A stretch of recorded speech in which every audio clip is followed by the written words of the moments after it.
ስሙት።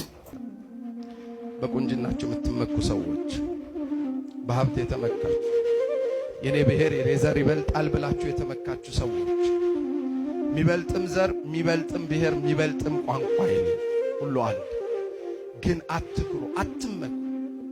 እንደው ጥቂት አማረብኝ ብላችሁ በ70 ብር የዱባይ ዶላራንትና በ50 ብር የቻይና ጫማ ላይ ተሰክታችሁ ምትኮሩ፣ እንደው ስፖርት ስትሰሩ ትንሽ ጡንቻ ያበጠ ምትሉ ወንዶች፣ እንደው ትንሽ ጸጉራችሁ ተተኩሶ ያ ድርቅ ብሎ ያለቀ መጥረጊያ የሚመስል ጸጉራችሁ ተተኩሶ ጥቂት ሲያምርባችሁ ምትኩራሩ ሴቶች፣ የእውነቴን ነው የምላችሁ፣ አትኩሩ።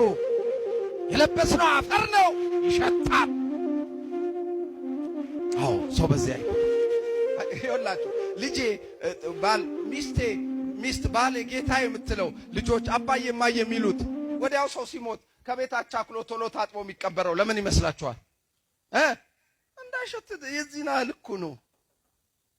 አፍንጫው ላይ እስትንፋሱ ያለችበት ሰው ከምን ይቆጠራል? እሱን ተወው አለ መጽሐፈ ኢሳይያስ ትንቢቱ ላይ።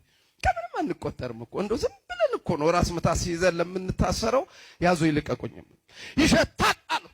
እመኑኝ፣ ጮማ በቆረጣችሁ ወይን በቀዳችሁ ቤታችሁ በሞላ ኪሳችሁ በሞላ በየቦታው በጋበዛችሁ ጊዜ ባጃጅ ላይ ታክሲ ላይ ልክፈል ባላችሁ ጊዜ ሁሉ ሳታዩት እየጠራ ሰላም የሚላችሁ ሁሉ ጥቂት ቤታችሁ ባዶ ሲሆን፣ ዘመን ሲከዳችሁ፣ ጤናችሁ ሲለወጥ፣ ሐዘን ሲገባ ቤታችሁ እንደ ድሮ መጋበዝ መክፈል ሲያቅታችሁ፣ ቤታችሁ ዶሮ አይደለም ሽሮ ሲጠርባችሁ ሁሉም ይከዳችኋል።